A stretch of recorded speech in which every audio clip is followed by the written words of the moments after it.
गांधीनगर से डायल 112 के अंतर्गत जन संरक्षण परियोजनाओं का शुभारंभ। आज गांधीनगर में केंद्रीय गृह मंत्री श्री अमित शाह जी ने डायल 112 के अंतर्गत शुरू किया जा रहा जन संरक्षण परियोजना का शुभारंभ किया। जनता की सुरक्षा सर्वोपरि। अमित शाह जी ने कहा कि प्रधानमंत्री नरेंद्र मोदी जी के नेतृत्व में भारत में कानून व्यवस्था को सुदृढ़ करने के लिए निरंतर प्रयास किए जा रहे हैं।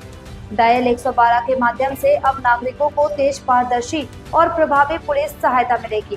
एकीकृत आपात सेवा। उन्होंने बताया कि अब पुलिस, फायर और एम्बुलेंस सेवाओं को एक ही नंबर 112 से जोड़ा गया है। इससे किसी भी आपात स्थिति में तुरंत मदद पहुंचेगी। आधुनिक तकनीक का उपयोग। जनरक्षक परियोजनाओं में अत्याधुनिक तकनीक, जीपीएस सिस्टम और त्वरित प्रतिक्रिया वाहनों का उपयोग किया जाना है। इससे अपराध नियंत्रण, महिला सुरक्षा और आपातकालीन सेवाओं की दक्षता कई गुना बढ़ेगी। गृह मंत्री का संदेश। नागरिकों की सुरक्षा, सम्मान और सेवा ही हमारी प्राथमिकता है। डायल 112 केवल एक नंबर नहीं बल्कि विश्वास का प्रतीक है। गांधीनगर से शुरू यह पहल पूरे देश में सुरक्षा के नए युग की शुरुआत करेगी। इस अवसर पर गृह मंत्री अमित शाह जी ने पुलिस बल और प्रशासन को बधाई दी तथा नागरिकों से अपील की है कि वे आपात स्थिति में तुरंत 112 का उपयोग करें।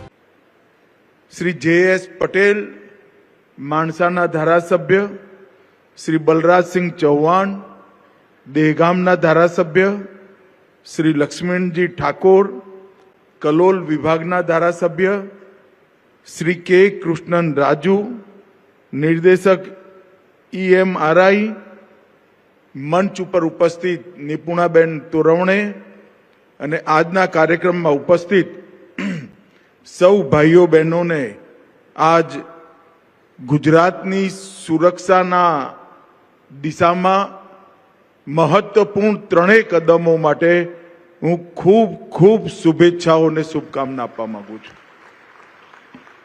મિત્રો, આજે એક પ્રકારથી ગુજરાતની સુરક્ષા સુનિશ્ચિત કરવા માટે एक ऐतिहासिक कदम भूपेन्द्रभाईना नेतृत्वમાં गुजरात सरकारना गृह विभागे उठाव्યું છે। 112 जनरक्षक प्रोजेक्टનું लोकार्पण, એની સાથે સાથે 217 કરોડના गुजरात पुलिस हाउसिंग कॉर्पोरेशन द्वारा नवनिर्मित अनेक मकानों, कार्यालयों लोकार्पण અને કુલ મિલાકર 1000 પોલીસ વાહનોનું આજે લોકાર્પણ। અને મારા માટે પણ એક મહત્વની વાત, માણસાના પોલીસ સ્ટેશનને આજ BIS દ્વારા સર્ટિફાઈડ કરવામાં આવ્યું। હું માણસામાં જ જન્મ્યો, માણસામાં જ મોટો થયો અને માણસાથી જ गुजरात અને દેશની રાજનીતિમાં યોગદાન કરવાની મેં એક પ્રકારથી બધી પ્રકારની યોગ્યતા કેળવી। આજે માણસાનું પોલીસ સ્ટેશન પણ BISC સર્ટિફિકેટથી યુક્ત થયું, એ મારા માટે ખૂબ આનંદનો વિષય છે। મિત્રો, ગુજરાત દેશના સૌથી સંવેદનશીલ સરહદી રાજ્યોમાંથી એક રાજ્ય છે। દેશની ઉત્તરી સરહદનો ગુજરાત સુધીનો સમગ્ર સરહદનો વિસ્તાર આપણે સૌ જાણીએ છીએ અનેક પ્રકારથી સંવેદનશીલ છે। અને ગુજરાતનો સાગર કિનારો હોય કે કચ્છની સરહદ હોય, બનાસકાંઠાની સરહદ હોય, કોંગ્રેસના શાસનના જમાનામાં દેશની સુરક્ષા સામે અનેક પ્રશ્નચિહ્નો ઊભા કરવાવાળી ઘટનાઓ ગુજરાતના સરહદથી થઈ દેશની સીમાઓમાં ઘૂસી હતી। જ્યારથી ભારતીય જનતા પાર્ટીનું શાસન આવ્યું ત્યારથી અને એમાંય નરેન્દ્ર મોદીજી મુખ્યમંત્રી બન્યા ત્યારથી ગુજરાતની સરહદો આપણા દુશ્મનો માટે અભેદ કિલ્લા જેવી બનાવવાનું કામ ગુજરાત સરકારે કર્યું છે। મને બરોબર યાદ છે હું વિદ્યાર્થી પરિષદનું કામ કરવા માટે પોરબંદર ઉનાળાના વેકેશનમાં ગયો હતો. એ વખતે અમારી જે ભાડાની જીપ હતી એ પોરબંદરની સરહદમાં ઘૂસી ત્યારે એક મોટું બોર્ડ, આજે કદાચ ગુજરાતના યુવાનોને મજાક લાગશે, એક મોટું બોર્ડ મારેલું, ડંકાની ચોટ પર મારેલું કે અહીંયા કાયદો અને વ્યવસ્થાની સરહદ પૂરી થાય છે, પોરબંદર શરૂ થાય છે. ગુજરાત સરકારે ઓફિશિયલ નોટિફિકેશન બહાર પાડી પોરબંદરની જેલને બંધ કરવી પડી હતી. એવા પ્રકારની કાયદો અને વ્યવસ્થાની પરિસ્થિતિ ગુજરાતની અંદર હતી. સમગ્ર દેશમાં સૌથી વધુ કોમી તોફાનો અગર કોઈ રાજ્યમાં થતા હતા તો ગુજરાતમાં થતા હતા. અમદાવાદમાં 2 વર્ષ સળંગ 250 દિવસથી વધુ કર્ફ્યુ અમદાવાદ શહેરમાં લાગ્યો હોય એવી ઘટનાઓ થઈ હતી. અને એ જ ગુજરાત આજે મને કહેતા ગૌરવ થાય છે કે સમગ્ર દેશમાં કાયદો વ્યવસ્થા અને રાષ્ટ્રીય સુરક્ષામાં નંબર 1 પર પહોંચે. એક સુશાસનથી પ્રેરિત નેતૃત્વ જો શાસનની ધુરા સંભાળે તો કેવા પ્રકારનું પરિવર્તન સંભવ બને, એનું શ્રેષ્ઠ ઉદાહરણ ગુજરાત છે. આજે ગુજરાતે ન કેવળ સરહદી સુરક્ષા, આંતરિક સુરક્ષા, આતંકવાદ, નાર્કોટિક્સ, સાયબર અપરાધ એવા અનેક પ્રકારના અપરાધો પર લગામ કસી નરેન્દ્રભાઈએ જે ચીલો ચાતર્યો હતો એ ભૂપેન્દ્રભાઈ અને હર્ષ સંઘવીએ આગળ વધારવાનું કામ કર્યું છે. અને ગુજરાતને સુરક્ષિતમાં સુરક્ષિત રાજ્ય બનાવવાનું કામ ભારતીય જનતા પાર્ટીની સરકારોએ ખૂબ સુંદર રીતે કર્યું છે. હું આજ આ મંચ ઉપરથી દેશના ગૃહમંત્રી તરીકે મુખ્યમંત્રી ભૂપેન્દ્રભાઈ અને ગૃહમંત્રી હર્ષ સંઘવીજીને હૃદયપૂર્વકની ખૂબ ખૂબ બધાઈ અને શુભેચ્છાઓ આપવા માંગુ છું. 112નો પ્રોજેક્ટ એક પ્રકારથી દેશની આંતરિક સુરક્ષા સાથે, નાગરિકોના અધિકાર સાથે, કાયદો અને વ્યવસ્થાની જાળવણી માટે અને સમય પર દરેક પ્રકારની સુવિધાઓ મળે એટલા માટે આપણા વડાપ્રધાન નરેન્દ્ર મોદીજીની કલ્પના છે. મને આનંદ છે કે આજે ગુજરાત ડાયલ 112 જનરક્ષક પ્રોજેક્ટના નકશા પર પોતાનું સ્થાન દર્જ કરાવી રહ્યું છે. અનેક પ્રકારના નંબરો, ટોલ ફ્રી નંબરો, એની માયાજાળમાંથી ગુજરાતની જનતા આજે મુક્ત થશે. પોલીસ માટે 100 નંબર, એમ્બ્યુલન્સ માટે 108, ફાયર માટે 101, વિમેન હેલ્પ માટે 181, ચાઇલ્ડ હેલ્પલાઇન 1098, ડિઝાસ્ટર માટે 1070, 1077, અનેક પ્રકારના નંબરોનો ગૂંચવાડો લોકોને કન્ફ્યુઝ કરતો હતો. આજે કોઈ પણ પ્રકારની સુરક્ષા સાથે જોડાયેલી સેવા જોઈતી હોય, ચાહે ડિઝાસ્ટરની હોય, ચાહે ચાઇલ્ડ હેલ્પલાઇનની હોય, ચાહે વિમેન હેલ્પલાઇનની હોય, ફાયરની હોય, એમ્બ્યુલન્સની હોય કે પોલીસની સેવાઓની જરૂર, એક જ નંબર 112 ડાયલ કરવાથી બહુ ઓછા સમયમાં તમારી જોડે એ સેવાઓ ઉપલબ્ધ થઈ જશે. એક સોફિસ્ટિકેટેડ સોફ્ટવેરથી સંચાલિત અત્યંત આધુનિક કંટ્રોલ રૂમના માધ્યમથી આ બધી જ પ્રકારની સેવાઓનું સંકલન અને જીપીએસથી લેસ આ વાહનો જે આપની સામે ઊભા છે એ વાહનો 108ની એમ્બ્યુલન્સની મોટી હારમાળા અને કોલરને પણ એનું લોકેશન શોધી નજીકમાં નજીકની એમ્બ્યુલન્સ અને પોલીસની ગાડી, ફાયર બ્રિગેડ સુધી સૂચના પહોંચાડવાની વૈજ્ઞાનિક વ્યવસ્થા એક પ્રકારથી ન્યૂ એજ સ્માર્ટ પોલીસિંગ સિસ્ટમની દિશામાં આજે એક મહત્વપૂર્ણ કદમ ગુજરાત સરકારે ઉઠાવ્યું છે. આ પરિયોજનામાં સ્ટેટ ઇમરજન્સી રિસ્પોન્સ સેન્ટર લગભગ કેન્દ્રીય પ્રબંધન હેઠળ 24 કલાક અમદાવાદમાં એ ચાલુ રહેશે. 150 સીટોના ક્ષમતાવાળું આ કોલ સેન્ટર દરેક સેકન્ડ એલર્ટ રહી એકીકૃત પ્રણાલી ઇન્ટિગ્રેટેડ સિસ્ટમથી આ બધી જ પ્રકારની સેવાઓ જોડે જોડાયેલું રહેશે. ડાયલ 112 જનરક્ષક પીસીઆર વેન એનો બેડો કુલ મિલાકર પોલીસ બેડાની અંદર આજે જ આ તમારી સામે ઉભેલા 1000 આધુનિક વાહનો આજથી ગુજરાતની જનતાની સેવામાં લાગી જશે અને લગભગ 112ના આ નિભાવ માટે, ખાલી નિભાવ માટે, ઇન્ફ્રાસ્ટ્રક્ચરની વાત નથી કરતો, વર્ષે 92 કરોડ રૂપિયા ગુજરાત સરકાર ખર્ચ કરવાની છે.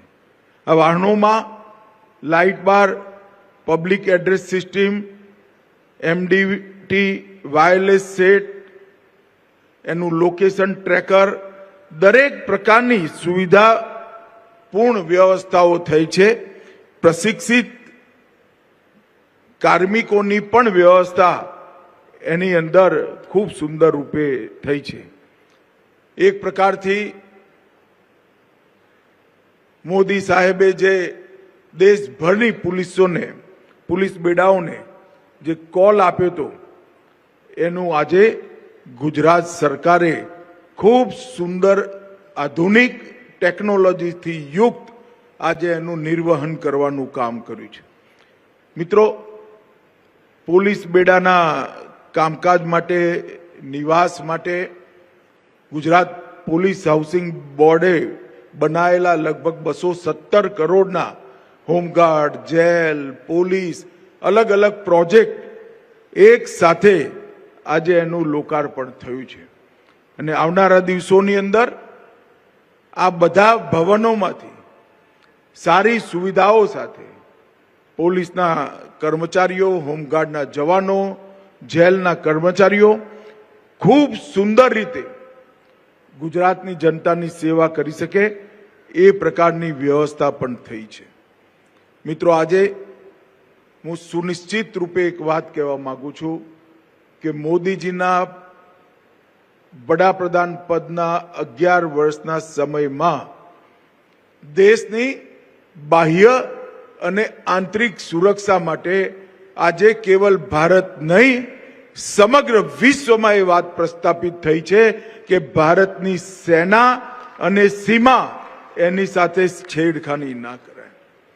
એક જમાનો તો કોંગ્રેસના શાસનમાં સમગ્ર દેશની અંદર કઈ જગ્યાઓ પર અનેક વર્ષો સુધી બોમ્બ ધમાકાઓની સિરીઝ ચાલી અને કોઈ રિસ્પોન્સ નહીં કેન્દ્ર સરકારનો. રાજ્ય સરકારો જેને પકડે ને પકડે, ના પકડે તો કઈ નહીં. અને પાકિસ્તાનની સામે આ દેશના કોંગ્રેસના વડાપ્રધાનનો હરફ ઉચ્ચારવાની હિંમત નથી. નરેન્દ્રભાઈ વડાપ્રધાન બન્યા પછી ઉરી, પુલવામા અને પહેલગામ 3 મોટા હુમલા કરવાની ભૂલ પાકિસ્તાને કરી અને 3ય વાર પાકિસ્તાનને હંમેશા માટે મજબૂત સબક શીખવાડવાનું કામ નરેન્દ્ર મોદી સરકારે કર્યું. પહેલી વાર સર્જિકલ સ્ટ્રાઇક કરી, બીજી વાર એર સ્ટ્રાઇક કરી અને ના સુધર્યા ત્રીજી વાર પાક ઓક્યુપાઈ કાશ્મીર નહીં, પાકિસ્તાનની સરહદમાં 100 કિલોમીટર અંદર જઈ ઓપરેશન સિંદૂર કરી આતંકવાદીઓના હેડક્વાર્ટરનો ખાત્મો બોલાવવાનું કામ. અને દુનિયાભરમાં એક મજબૂત સંદેશ ભારતે મોકલ્યો છે કે ભારત પોતાની આત્મરક્ષાના અધિકારના ઉપયોગ માટે કોઈ પણ સ્તરે જઈ દેશના નાગરિકો અને દેશની સીમાનું રક્ષણ કરવા માટે કટિબદ્ધ છે. અને ઓપરેશન સિંદૂરે જેમને આ આતંકી ઘટનાઓની ડિઝાઇન કરી હતી એ આકાઓને ધૂળ ચાટતા કર્યા અને જેમને એનો અમલ કર્યો હતો એ ત્રણેય પાકિસ્તાની આતંકવાદીઓને ઓપરેશન મહાદેવે જમીનની અંદર મિલાવવાનું કામ કર્યું છે.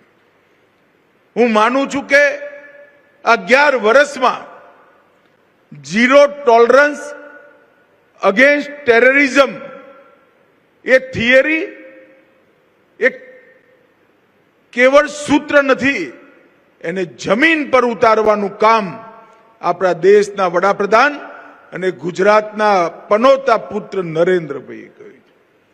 મિત્રો, આ દેશની અંદર ચાહે ઉત્તર પૂર્વ હોય, ચાહે નક્સલ પ્રભાવિત ક્ષેત્રો હોય, ચાહે કાશ્મીર હોય, ત્રણેય હોટસ્પોટની અંદર આતંકવાદી અને હથિયારી ગ્રુપોને સબક શીખવાડવાનું કામ ભારતીય જનતા પાર્ટીની નરેન્દ્ર મોદી સરકારે કર્યું.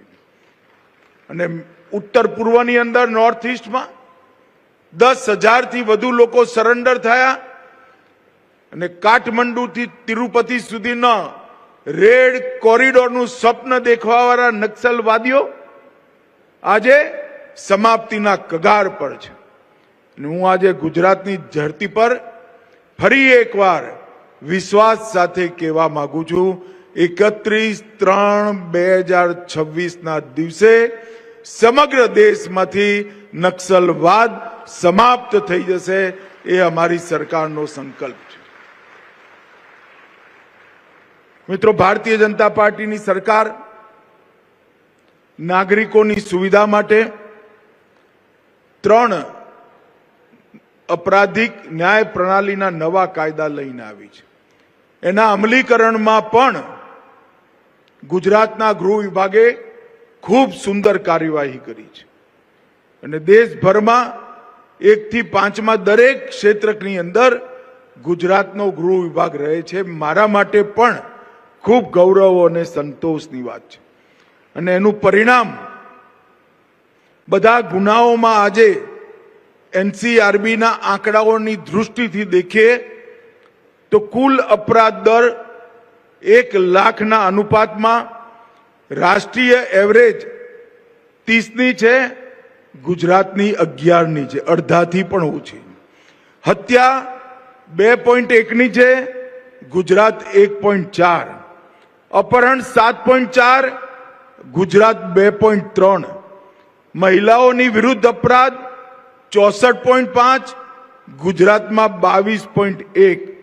અને શરીર સંબંધી ગુનાઓ 80.5, 81 લગભગ, અને ગુજરાતની અંદર 28.6. અને ચોરી 43, એની સામે ગુજરાતમાં 15. દરેક વસ્તુમાં, દરેક મુખ્ય ક્રાઇમમાં, દરેક હેડમાં ગુજરાત નીચેથી પહેલો નંબર છે. આમાં પહેલો નંબર લાવવાની જરૂર નથી, એમાં નીચેથી પહેલો નંબર લાવવાની જરૂર છે. ગુજરાતની કાયદો અને વ્યવસ્થાની પરિસ્થિતિ ભૂપેન્દ્રભાઈ અને હર્ષ સંઘવીની જોડીએ ખૂબ સુંદર રીતે સંભાળી છે. એના માટે હું હૃદયપૂર્વક બંને મહાનુભાવોને ખૂબ ખૂબ અભિનંદન આપવા માંગુ છું. નરેન્દ્રભાઈએ જે શરૂઆત કરી હતી, તમે બંને લોકોએ આગળ વધારી છે. આજ માણસાના પોલીસ સ્ટેશનને પણ BIS સર્ટિફિકેટ પ્રાપ્ત થયું છે. માણસાની પોલીસ ટીમ, ગાંધીનગર જિલ્લા પોલીસની ટીમ, સૌને હું હૃદયપૂર્વક અભિનંદન આપું છું. અને ગુજરાતની જનતાને પણ આજ 112 લોન્ચ થાય છે. હવે કાલથી કોઈ આડાઅવળા નંબરો દબાવવામાં નહીં પડતા. કંઈ પણ થાય તો 112 દબાવજો. એમ્બ્યુલન્સે આવશે, ફાયર બ્રિગેડે આવશે અને પોલીસની ગાડી પણ આવશે. ફરી એકવાર સૌને ખૂબ ખૂબ શુભેચ્છાઓ. ભારત માતા કી જય. अगर आपको ये वीडियो पसंद आई हो तो वीडियो को लाइक करें, चैनल को सब्सक्राइब करना ना भूलें और कमेंट में हमें अपनी राय जरूर दें। धन्यवाद।